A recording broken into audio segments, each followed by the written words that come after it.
प्यार, इश्क, मोहब्बत ये शब्द सुनने में कितने खूबसूरत लगते हैं, लेकिन इनका मतलब समझना उतना ही मुश्किल है।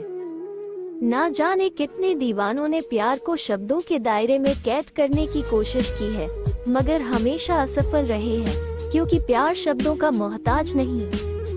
कभी आप मासूमियत में हुई चाहत को प्यार समझ लेते हैं, तो कभी चंद मुलाकातों की उल्फत को मोहब्बत।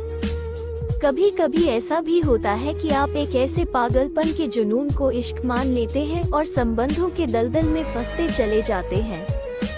रिश्ते अक्सर पतंग की एक डोर की तरह होते हैं, जितनी पक्की डोर प्यार की वो पतंग आसमान में उतनी ही ऊंचाई पर उड़ेगी। मगर कच्ची डोरियां सिर्फ उलझन को ही न्योता देती हैं।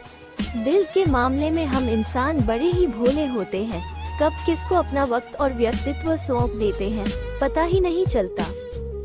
मगर रिश्तों का वो हार कभी कभी गले का फंदा बन जाता है, क्या तब भी उसे पहने रखना मुनासिब है? ये कुछ समय पहले की बात है। हम दोनों काफी अच्छे दोस्त थे। जब उसने पहली बार अपने प्यार का इजहार किया, उस वक्त इश्क के लिबास में आए वादों को निभाने के लिए मैं तैयार थी। उसकी बढ़ती आशिकी ने जैसे मेरे दिलो दिमाग पर पर्दा डाल दिया था, शायद इसीलिए मैं उसके अंधे जुनून को सहज मोहब्बत समझ बैठी। देखते ही देखते ये साझेदारी एक जिम्मेदारी बन गई और बातें कब बहस में बदल गई पता ही नहीं चला।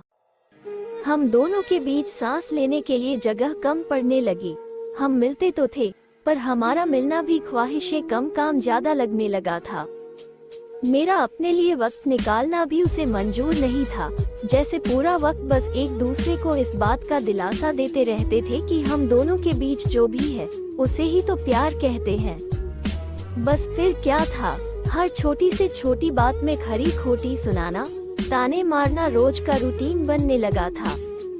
गुस्से में आकर गाड़ी तेज चलाना, ऊंची आवाज में बात करना। हम दोनों के बीच प्यार के नाम पर अब बस सोशल मीडिया पोस्ट ही बची थी। मोहब्बत का वो जाम जो उसने मुझे पिलाया था, अब जहर का घूंट सा लगने लगा था। इन सब के बीच एक रोज कुछ ऐसा हुआ कि मेरी रूह कांप गई। एक दिन उसने गुस्से में आकर मुझ पर अपना जोर इस्तेमाल किया। जब ये हुआ तो उसके थोड़े वक्त बाद उसे अपनी गलती का एहसास हुआ और उसके खूब मनाने पर मैंने उसे माफ भी कर दिया। मगर दोस्तों, जब इंसान एक ही गलती बार बार करे तो उसे गलती नहीं आदत कहते हैं। ऐसी गलतियों को करके बार बार मोहब्बत के नाम पर माफी मांगना उसकी आदत बन चुकी थी और मैं उस आदत का शिकार बन गई थी। लोग अक्सर सलाह देते हैं कि जो तुम्हारे सबसे करीब है उसका हाथ कभी मत छोड़ना, मगर यह हाथ तुम्हारे स्वाभिमान पर उठे, क्या तब भी उसे थामे रखना चाहिए? कुछ महीने बीत चुके थे और मेरा दम घुटने लगा था।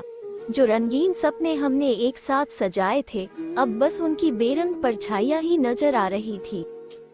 देर से ही सही, पर मुझे इस बात का एहसास हुआ कि मैं अपने अस्तित्व को दांव पर लगाकर किसी और को अपनी जिंदगी में जगह नहीं दे सकती। इस फैसले के बाद बड़ी मुश्किल से मैंने वो रिश्ता तोड़ दिया। बस एक वो वक्त था और एक आज का वक्त है। आज मैं इंडिपेंडेंट हूँ और अपने आप में बहुत खुश हूँ। सपने आज भी देखती हूँ, मगर ऐसे जो अपने बल पर पूरे कर सकूँ। ख्वाहिशें अभी भी है, मगर अपनी जिंदगी से। दोस्तों, इस बात से कोई इनकार नहीं है कि जहाँ प्यार होता है वहाँ ऊंच नीच तो आती है, बुराइयां भी अच्छे दिनों के बीच आती है, मगर इस जिंदगी में दर्द से कोई छुटकारा नहीं दिला सकता। अगर तुम दर्द देने का हक तुम किसी और को देते हो, तुम्हें कौन कंट्रोल करेगा? इस बात का फैसला बस तुम्हारे हाथ में है, क्योंकि मोहब्बत वही है जो तुम्हारी कमजोरी नहीं ताकत हो, और सच्ची सादगी वही है जो तुम्हारी मजबूरी नहीं मंजूरी हो।